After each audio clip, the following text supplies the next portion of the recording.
world peacemaker, especially those pertaining to Israel and the United States and its invasion of Panama, its interference with Nicaragua? Or is that only for countries other than the United States and Israel to adhere to? Let me go first. I remember it better. Go, you go first. Go. Yeah, I've been very critical, I was at the time, and I remain, of the anti-war movement for its underdevelopment on this point. I think that perhaps wittingly, perhaps semi-consciously, everybody, and I think one can't exempt even oneself, fell for some part of the administration's fantastic threat inflation campaign. This was the more odd when you remember that many of us in Washington had got used to exposing giant and pathetic and grandiose and hysterical claims about how Nicaragua was going to take over Mexico and Texas and so on and so forth. Down the years, and all the Soviet Union had this protocol design for world domination. One had got used to that. Oddly enough, some of the smarter people who were most used to dealing with threat inflation, and I think there may be a cultural problem here simply to do with knowledge of and understanding of the Middle East, bought the absurd line that the administration didn't itself believe of the confrontation with a desert superpower. I mean, only Bush and Saddam believed that he was a new Saladin and the deliverer of Iraq by apocalyptic weaponry and so forth. The result of that was, well, there was the one that I think I don't need to elaborate, which was a tremendous wrong footing. And in effect, a peace movement unable to protest at an air war that was waged for the humanitarian purpose of minimizing casualties. This is something we'll all have to wrestle with, morally and politically, for some time to come. I think the wrestling can and could and should have come earlier. The answer to your question is no. Am I willing to have the United States observe every United Nations resolution, regardless of what it says? Absolutely not. I mean, do I believe that Zionism is racism? I do not. That's a UN resolution, and I reject it flatly. What has come up here again and again is the question of national interest. All around the world, you see countries with national interests, and certain of them pursue their national interests by force of arms, by subversion, by terrorism, by whatever kind of violence you can imagine. Some of them have national. The Turks want pieces of this country. They want Cyprus. They want a client regime if they can have one in Iraq, and so on and so forth. It's a nasty world out there, as they used to say in Hill Street Blues. And the ideal which we will all reach someday, if we don't blow ourselves up first, and I think we won't, is a world of law. Is a world where people get together and decide what's good in the common interest and pursue it. Now we're slowly inching in that direction. We have crept up out of the ooze and we're heading off onto the land. Now, if you want a civilization, if you have in mind a civilization which can lead the world in this regard, the place you look is to Europe and the United States and increasingly Latin America and those countries which are used to the rule of law.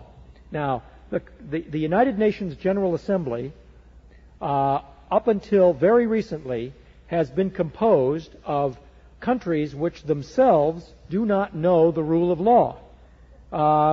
They're getting there, right? Africa is beginning to realize that state socialism and dictatorial rule was not such a good way to operate. Botswana is a democracy, and by God, Botswana is a little bit more prosperous than some of the other countries in the region.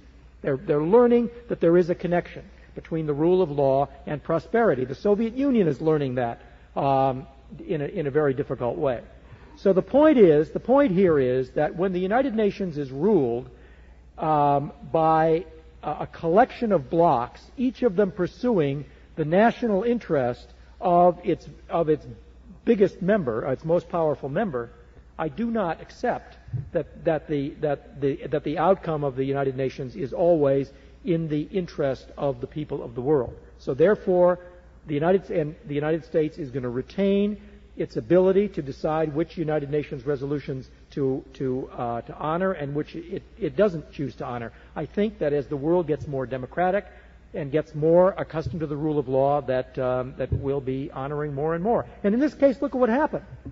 I mean, it was damn near unanimous in the Security Council what we were up to. There was no veto applied. I mean, I think that we were on the side of the rule of law in this case. But I don't think that the UN is always on the side of the rule of law.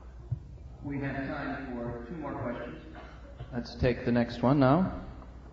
Okay, I'd like to preface my remarks with a comment on the Thomistic idea of a just war.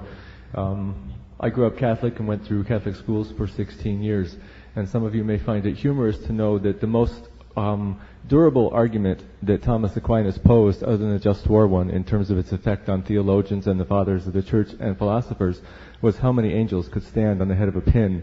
This was debated almost as long as his just war theory. Kind of sheds a light on the validity of his theories, I think. Mr. Kondracke, I'm kind of perplexed by your reading from, I couldn't see the title, but the red book that you held up saying that several thousand people have died under torture in Iraq in the last 2 decades. During at least some part of those 2 decades, Iraq was considered a United States ally, yet you say that you were opposed to the military power of Iraq. I would like to know what your opinion of that military power was at the time when Iraq was considered a United States ally. I would also like to ask you how you define colonialism, if it requires a military presence, a diplomatic attaché, and a U.S. flag flying, or if not, in fact, the presence of a multinational corporation, which is basically how the world in the 20th century runs, constitutes colonialism.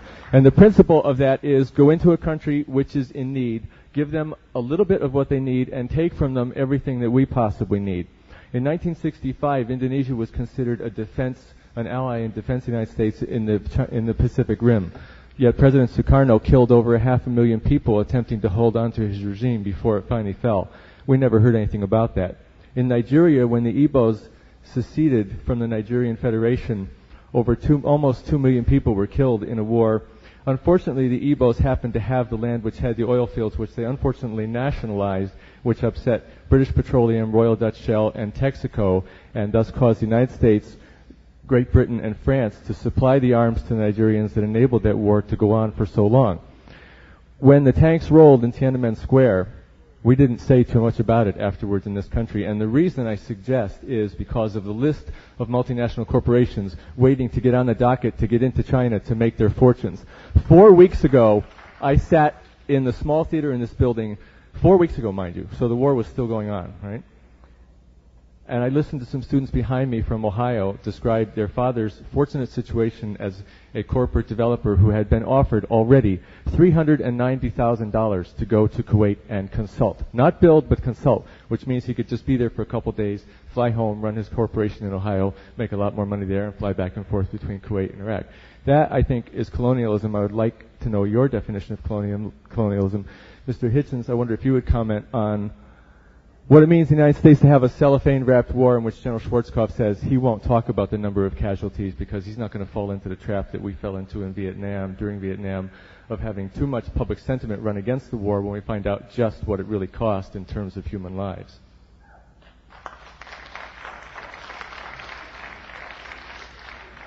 Saddam Hussein was not an ally of the United States in the sense that Britain is an ally, or Germany is an ally, or Japan is an ally, or South Korea is an ally, etc. I mean, it was at a certain point in history when there was a greater threat in the region, namely Iran, a collaborator, but the word ally implies friend, right? What we did was we tilted in the direction of Iraq. In this special situation. Now, what did I think during that time? You know, there are loads of people